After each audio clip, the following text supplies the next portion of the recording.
आज की अड़ी में बहस का मुद्दा पड़ोसी देश पाकिस्तान से है, जहां संयुक्त राष्ट्र से घोषित आतंकी इस्लामिक स्टेट के अधूरे ख्वाब को पूरा करने के लिए अब पाकिस्तान पर हुकूमत करना चाहता है।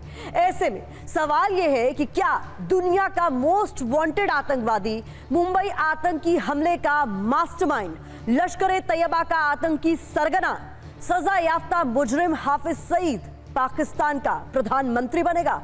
तो ये तमाम तमगे हैं इसके नाम। मोस्ट वांटेड आतंकवादी है ये, मुंबई आतंकी हमले का मास्टरमाइंड है ये, लश्कर तैयबा का आतंकी सरगना है ये, सजा याफ्ता मुजरिम हाफिज सईद क्या पाकिस्तान का प्रधानमंत्री बनेगा? आज अड़ी में इसी पर करेंगे चर्चा।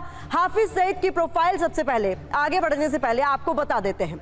तो आपको बता दें कि हाफिज सईद 26/11 मुंबई हमले का मास्टरमाइंड है, लश्कर तैयबा का ये फाउंडर है, लश्कर से जुड़े जमात-उद-दावा का ये प्रमुख है, संयुक्त राष्ट्र का घोषित आतंकी है, अमेरिका की ओर से $1 करोड़ का इनामी आतंकी घोषित इसे किया गया है, मुरीद के शहर में मदरसा चलाता है और मदरसे की आड़ में आतंक की फैक्ट्री चलाता है हाफिज सईद।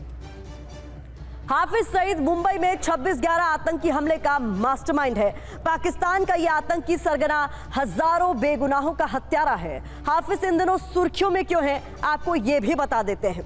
दरअसल हाफिज सईद की नई पार्टी पाकिस्तान मरकजी मुस्लिम लीग यानी PMML पाकिस्तान में चुनाव लड़ रही है। PMML ने नेशनल असेंबली यानी संसदीय चुनाव में पूरे पाकिस्तान में उम्मीदवार उतारे हैं। इसके अलावा पाकिस्तान के 4 राज्यों के विधानसभा चुनाव में भी हाफिज की पार्टी PMML ने उम्मीदवार उतारे हैं। खुद हाफिज का बेटा तलहा शहीद भी नेशनल असेंबली 122 लाहौर से उम्मीदवार है, जबकि PMML प्रमुख खालिद मसूद सिंधु नेशनल असेंबली 130 लाहौर से पाकिस्तान मुस्लिम लीग नवाज प्रमुख और पूर्व प्रधानमंत्री नवाज शरीफ के खिलाफ चुनाव लड़ रहे हैं। PMML का मकसद पाकिस्तान को इस्लामिक वेलफेयर स्टेट बनाना है। ऐसे में हाफिज की इस पार्टी को खूंखार आतंकी अल बगदादी के संगठन इस्लामिक स्टेट का पाकिस्तानी वर्जन भी कहा जा सकता है। गौर करने वाली बात यह भी है कि पूरी दुनिया को मालूम है कि PMML हाफिज सईद की पार्टी है, लेकिन इसके प्रमुख खालिद मसूद सिंधु ने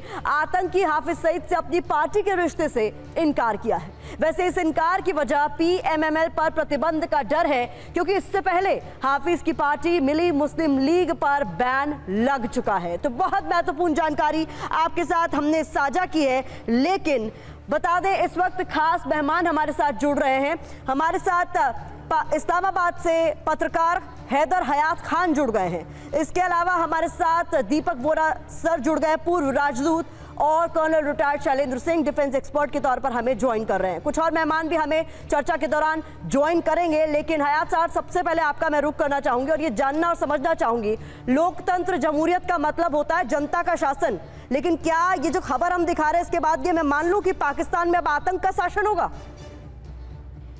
बिस्मिल्लाहिर्रहमानिर्रहीम, बहुत शुक्रिया आपका। देखिए, अगर तो पाकिस्तान मरकजी मुस्लिम लीग की लीडरशिप ने हाफिज सईद साहब से अपनी एसोसिएशन जो है वो जाहिर नहीं किया, उन्होंने इनकार किया उससे, तो यहाँ पर मुद्दा खत्म हो जाता है। आप लोग क्यों तुले हुए हैं उनको उनके साथ एसोसिएट करने पे? पहली चीज।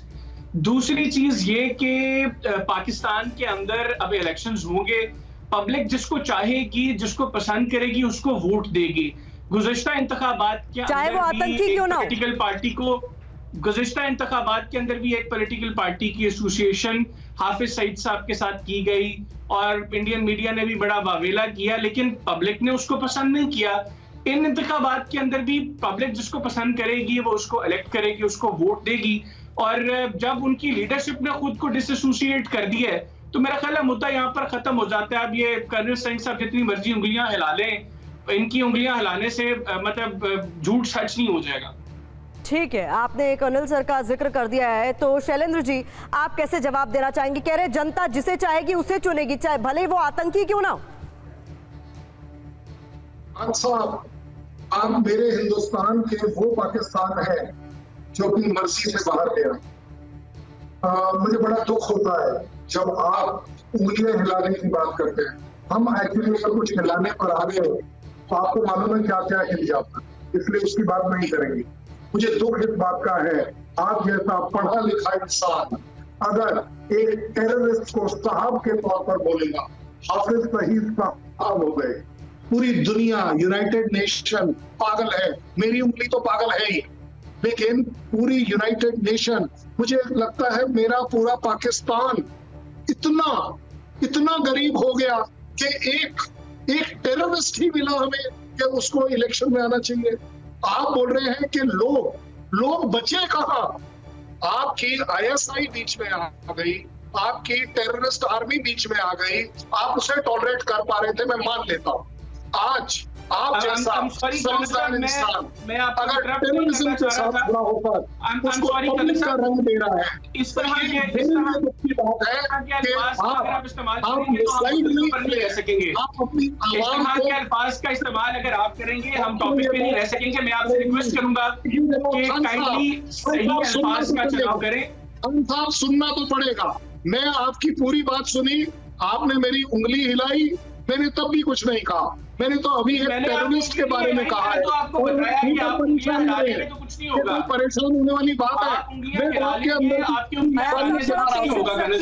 अयाज साहब पहले जवाब दीजिए, फिर आपसे सवाल किया जाएगा। थोड़ा पेशेंस रखिए, थोड़ा पेशेंस रखिए। और कोई जगह नहीं मिली, एक टेररिस्ट मिला। अरे जनाब, उनको सुनता हूँ, एक अच्छा पढ़ा हुआ आदमी मिलेगा, एक से एक अच्छा लीडर मिलेगा, एक से एक अच्छा इंसान मिलेगा, आपको सिर्फ टेररिस्ट मिला। ओ माय गॉड, मुझे लगता है आप एक्चुअली इकोनॉमिकली बैंकरप्ट नहीं हुए हैं। आप जैसे लोग अपने देश को दिमागी तौर पर बैंकरप्ट कर रहे हो, ये गलत बात है। आपको मालूम है आप गलत बोल रहे हो, आपको पूरी तरह से मालूम है। आप जिम्मेदारी से जानते हो ये बात कि एक टेररिस्ट आपके कंट्री में ना केवल इलेक्शन नहीं लड़ना चाहिए, बल्कि प्राइम मिनिस्टर जैसी जगह के लिए सपने में भी पाकिस्तानी उसे अलाउ नहीं करेंगे। ये बात आपको पता है, बट आई डोंट नो आप कौन सी ऐसी पाठशाला में पढ़कर आए हैं जहां पर इतना डर है आपके अंदर कि हाफिज सईद आपको मरवा देगा। और जनाब, अगर एक आदमी आप जैसा ये बोलने को तैयार नहीं है, एक वो भी इंटरनेशनल चैनल पर, कि नहीं मेरा देश टेररिज्म के साथ नहीं है, आप उसको साहब बोलेंगे। नहीं, वो सीधे तौर पर कह रहे हैं जनता जिसे चुनना चाहेगी उसे चुनेगी। एम्बेसडर वोरा, मैं आपका रुख करना चाहूंगी। भारत जो है वो टॉप गियर में चल रहा है, पाकिस्तान का बैक गियर ही खत्म नहीं हो रहा है। ये फर्स्ट गियर में भी आने को राजी नहीं, ये तो पाताल में जा रहे हैं ना, गर्त में जा रहे हैं। ये कह रहे हैं कि आतंकी को भी अगर हमारी जनता चुनना चाहेगी तो बुराई क्या है, प्रॉब्लम क्या है? आभारी हूँ ma'am, thank you very much. जब मैं टीवी 9 पे होता हूँ बहुत अच्छा लगता है, बहुत आपसे सीखता हूँ। और फिर कर्नल साहब तो बेमिसाल हैं, हाईली डेकोरेटेड ऑफिसर। और ये जो हमारे पाकिस्तानी मेहमान हैं, आप थोड़ा ध्यान से बोला करें जब आप हमारे फौजियों के बारे में बात करते हैं। कर्नल साहब जो कुछ कह रहे थे सच्चाई के आधार पर कहते हैं। आप जर्नलिस्ट हैं तो याद रखिए कि news is sacred, comment is free. और न्यूज ये है कि he is a top notch military officer. अब मैं आपको एक चीज बताता हूं सर, आपने कुछ साल पहले, और सारी दुनिया ही जानती है, मैं नहीं कह रहा, आप इतने करीब आ गए थे to be declared a terrorist state पूरी दुनिया में। आप जानते हैं फाइनेंशियल एक्शन टास्क फोर्स ने आपको कहां रख दिया था। वो इसलिए कि आतंक आपकी विदेश नीति का हिस्सा बन चुका था, आधार बन चुका था। और आज ये जो आप खबर दे रहे हैं हमको, इसका ये मतलब है आतंक को आप अपनी डोमेस्टिक पॉलिसी का भी आधार बना रहे हैं। मॉरल बैंकरप्सी इतनी हो गई है सर, आपकी नेशनल एयरलाइंस फ्लाइट्स कैंसिल करती है, पैसे नहीं है, खाने को नहीं है, भीख मांगते फिरते हैं। आप देख रहे हैं कि इस समय बलूचिस्तान में कई लाख लोग 2 महीने से ज्यादा प्रदर्शन कर रहे हैं कि उनको मार्जिनलाइज किया, ये किया, वो किया गया है। Instead of raising basic issues, जो सपना देखा गया था 1947 में जब आपके देश का आविष्कार हुआ था, उस सपने से आप दूर जाते जा रहे हैं। फिर आप कहते हैं कि सारी दुनिया हमसे नफरत क्यों करती, इसीलिए तो करती है सर। अगर इसको आपने लेजिटिमाइज कर दिया इस व्यक्ति को, तो ये मानव इतिहास में पहला मौका होगा जब एक टेरर संगठन ने एक देश को काबू कर लिया। हम मजाक में ये कहते थे पहले कि बाकी देशों के पास एक फौज होती है, लेकिन पाकिस्तानी फौज के पास एक देश होता है। और अब ये मत कहिए सर कि सारी दुनिया कहने लगी कि एक टेरर संगठन के पास एक देश है, उस देश का नाम पाकिस्तान है। मैं तो हैरान हूं कि आपने ओसामा बिन लादेन को राष्ट्रपति नहीं बना दिया। कुछ लोग ये भी कहते हैं उसको बना देना चाहिए था, पैसे बहुत थे उसके पास एक टाइम पे, वो आपके देश के लिए बड़ा अच्छा रहता। तो सर मैं ये नहीं कह रहा कि ये देश आपका है, जो आपने करना है करिएगा, लेकिन इतना सोच लेगा कि आपकी अंतर्राष्ट्रीय छवि पर इसका क्या असर पड़ता है। सर, डिनायल मोड में मत रहिए।